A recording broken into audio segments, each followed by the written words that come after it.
السلام علیکم میرے پیارے دوستو میرا نام معین الدین ہے۔ آج ہم آپ کو بتانے والے ہیں حضرت نوح علیہ السلام کا واقعہ۔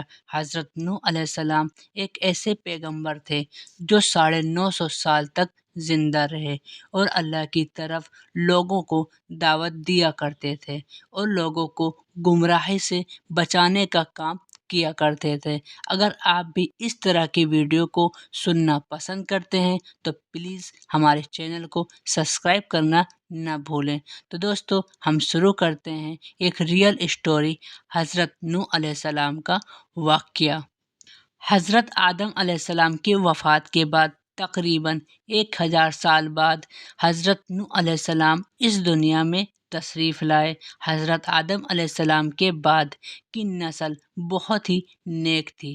تقریباً 1000 سال بعد شیطان نے ان کو بہکانے کا کام کیا اور شیطان نے کہا کہ نیک اور بزرگ لوگوں کو یاد رکھنے کے لیے تم لوگ ان کے بت یعنی پتلے بنا لو، اور پھر ان لوگوں نے عزت دینے کے لیے اپنے بزرگوں کی پتلے بنانا شروع کیا۔ اس وقت تو بتوں کی پوجا نہیں ہوئی، پر کچھ سالوں بعد آہستہ آہستہ ان بتوں کو پوجنے لگ گئے، یعنی ان کی عبادت کرنے لگے اور ایک اللہ کی عبادت بند ہو گئی۔ تب اللہ تعالیٰ نے لوگوں کی رہنمائی اور ہدایت کے لیے دنیا میں حضرت نوح علیہ السلام کو بھیجا۔ اس وقت انسان کی عمر زیادہ ہوتی تھی اور حضرت نوح علیہ السلام کی عمر تقریباً 950 سال تک تھی۔ حضرت نوح علیہ السلام نے لوگوں کو اللہ کی طرف دعوت دینے کا کام شروع کیا۔ اللہ تعالیٰ فرماتے ہیں، یقیناً ہم نے نوح کو ان کی قوم کی طرف ہدایت کے لیے بھیجا کہ تم اپنی قوم کو ڈراؤ اور خبردار کرو اور ان سے کہو ایک اللہ کی عبادت کرے، اس سے پہلے کہ ان پر اللہ کا عذاب نازل ہو جائے۔ حضرت نوح علیہ السلام نے اپنی قوم سے فرمایا، اے میری قوم، میں تمہیں صاف صاف ڈرانے والا ہوں، تو تم ایک اللہ کی عبادت کرو اور اللہ سے ڈرو اور اللہ کی بات مانو، تو اللہ تبارک و تعالیٰ تمہارے گناہوں کو معاف کر دے گا۔ حضرت نوح علیہ السلام تبلیغ کے سلسلے میں بہت محنت کرتے تھے، دن اور رات لوگوں کے گھروں میں جا جا کر دین کی دعوت دیتے تھے۔ حضرت نوح علیہ السلام اپنی قوم کو بہت ہی زیادہ سمجھاتے اور کہتے، تم سب ایک اللہ کی عبادت کرو، کیونکہ اللہ ہی ہے جو اس پورے کائنات کا مالک ہے اور وہی عبادت کے لائق ہے۔ حضرت نوح علیہ السلام کو دعوت دیتے دیتے تقریباً 950 سال پورے ہو گئے، لیکن صرف چند لوگوں کے سوا کوئی ایمان نہ لایا۔ حضرت نوح علیہ السلام کی قوم ان کا بہت ہی زیادہ مذاق اڑاتی تھی اور کہتی تھی، اگر تم سچے ہو تو تم جس عذاب کا ہم سے وعدہ کرتے ہو وہ عذاب تم لے آؤ۔ حضرت نوح علیہ السلام کی قوم سال در سال برائی کی اور آگے بڑھتی رہی، حضرت نوح علیہ السلام کو پریشان کرتی رہی اور کوئی ایمان نہ لایا۔ صرف چند لوگوں نے ہی اسلام کو قبول کیا اور ایک اللہ کی عبادت کی۔ پھر اللہ نے نوح علیہ السلام کی طرف وحی نازل کی اور فرمایا، آپ کی قوم میں جو کوئی بھی ایمان لا چکا ہے ان کے سوا کوئی بھی ایمان اب نہیں لائے گا، بس آپ ان کے کاموں پر غمگین نہ ہوں۔ جب اللہ نے وحی کر دی اور بتا دیا کہ اب کوئی بھی ایمان نہ لائے گا تو وہ نا امید ہو گئے اور اپنی قوم کے لیے بد دعا کی اور اللہ تعالیٰ سے دعا کی، اے میرے پروردگار، تو کسی بھی منکر کو زمین پر زندہ نہ چھوڑنا اور مومن مرد اور عورت کو بخش دینا۔ حضرت نوح علیہ السلام نے جب اللہ تعالیٰ کو پکارا تو اللہ تعالیٰ نے حضرت نوح علیہ السلام کو حکم دیا، ایک بڑی کشتی بناؤ۔ حضرت نوح علیہ السلام نہیں جانتے تھے کہ وہ اتنی بڑی کشتی کیسے بنائیں، تو اللہ تعالیٰ نے جبرائیل علیہ السلام کو ان کی مدد کے لیے بھیجا۔ حضرت نوح علیہ السلام پہاڑ پر رہتے تھے، ان کے آس پاس کوئی بھی درخت موجود نہیں تھا اور نہ ہی پانی تھا۔ تبھی اللہ کے حکم سے حضرت نوح علیہ السلام نے بہت سارے درخت لگائے اور پھر ان کو کاٹا اور پہاڑ پر بیٹھ کر کشتی تیار کرنے لگے۔ لوگ جب حضرت نوح علیہ السلام کو کشتی بناتے ہوئے دیکھتے تو لوگ ان کا بہت ہی زیادہ مذاق اڑاتے اور کہتے یہ کیسا مجنون ہے جو پہاڑ پر کشتی بنا رہا ہے۔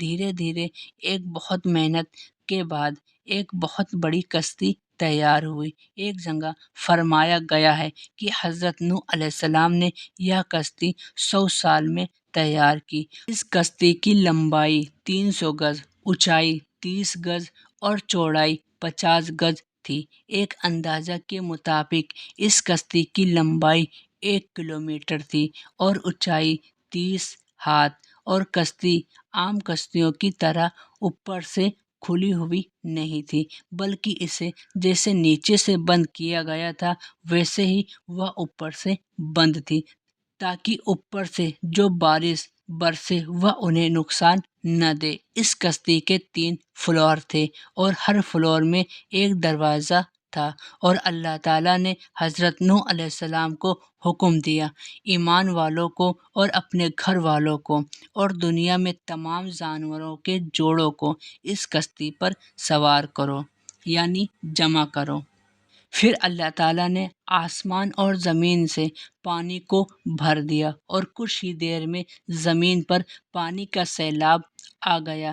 اس دنیا میں رہنے والے انسان اور جانور سب کو غرق کر دیا۔ طوفان کا پانی پہاڑوں سے بھی اوپر چلا گیا اور صرف نوح علیہ السلام کی کشتی اس طوفان میں باقی رہی، اور صرف وہی لوگ بچے جو کشتی پر سوار تھے۔ اتنے بڑے نبی ہونے کے باوجود نوح علیہ السلام کا بیٹا کشتی میں نہ آیا۔ حضرت نوح علیہ السلام نے اپنے بیٹے کو پکارا اور کہا، اے میرے بیٹے، تم اس کشتی پر آ جاؤ اور کافروں میں شامل مت ہو۔ اس کے بعد حضرت نوح علیہ السلام کے بیٹے نے کہا کہ میں کسی پہاڑ کی چوٹی پر چلا جاؤں گا جس سے میں طوفان اور پانی سے بچ جاؤں گا۔ حضرت نوح علیہ السلام نے فرمایا کہ آج اللہ کے حکم سے کچھ بھی بچنے والا نہیں ہے، صرف وہی بچے گا جس پر اللہ تبارک و تعالی رحم کریں گے۔ باپ بیٹے کے درمیان یہ گفتگو جاری تھی کہ ایک طوفان نے ان کے بیٹے کو غرق کر دیا۔ جب نوح علیہ السلام نے اپنے سامنے اپنے بیٹے کو طوفان میں غرق ہوتے ہوئے دیکھا تو حضرت نوح علیہ السلام کی آنکھوں میں آنسو آ گئے۔ حضرت نوح علیہ السلام پکار اٹھے اور اللہ تعالیٰ سے کہا، آپ نے مجھ سے وعدہ کیا تھا کہ میرے گھر والوں کو نجات عطا فرمائیں گے۔ تو تمام حاکموں میں سب سے بہتر حاکم ہے، لہٰذا یہ ناممکن ہے کہ تیرا وعدہ پورا نہ ہو۔ اللہ تعالیٰ نے فرمایا، اے نوح، وہ تیرے اہل سے نہیں تھا کیونکہ وہ کافر تھا۔ کفر نسب کو ختم کر دیتا ہے۔ اللہ تعالیٰ نے نوح علیہ السلام سے فرمایا کہ آپ ہرگز وہ چیز نہ مانگیں جس کے بارے میں آپ نہیں جانتے۔ نوح علیہ السلام یہ بات سمجھ گئے اور فوراً اللہ تعالیٰ سے توبہ کی۔ اس کے بعد حضرت نوح علیہ السلام نے فرمایا، اے میرے پروردگار، میں تیری پناہ چاہتا ہوں اس بات سے کہ تجھ سے وہ مانگو جس کا مجھے علم نہیں ہے۔ اگر تو مجھ کو نہ بخشے گا اور مجھ پر رحم نہ کرے گا تو میں خراب والوں میں شامل ہو جاؤں گا۔ کشتی نوح علیہ السلام کو، اس کے ساتھیوں اور سارے جانوروں کے نسل کو لیے پانی کی تیز لہروں پر بلندی سے چل رہی تھی، اور زمین پر موجود ہر چیز، انسانوں، جانور، پرندے، ہر ایک چیز تباہ اور برباد ہو رہے تھے۔ ان میں سے کچھ بھی باقی نہ بچا تھا۔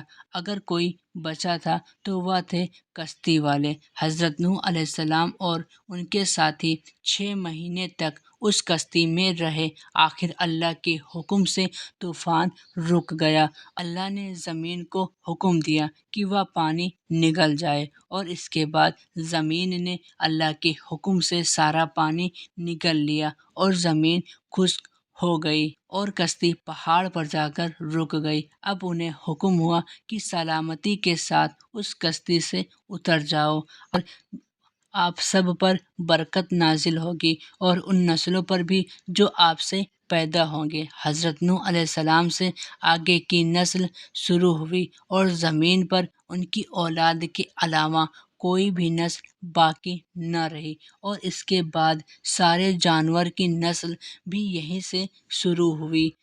حضرت نوح علیہ السلام کے 3 بیٹے تھے، سام، حام اور یافز، جس سے دنیا کی نسل آگے بڑھی۔ سام کی اولاد گندم رنگ کی تھی، جیسے عرب ممالک، سیریا، فلسطین، اسرائیل کے لوگ سام کی نسل سے ہیں۔ حام کی اولاد کالے رنگ کی تھی، جیسے افریقہ، آسٹریلیا، انڈیا، ایجپٹ اور سوڈان کے لوگ حام کی اولاد ہیں۔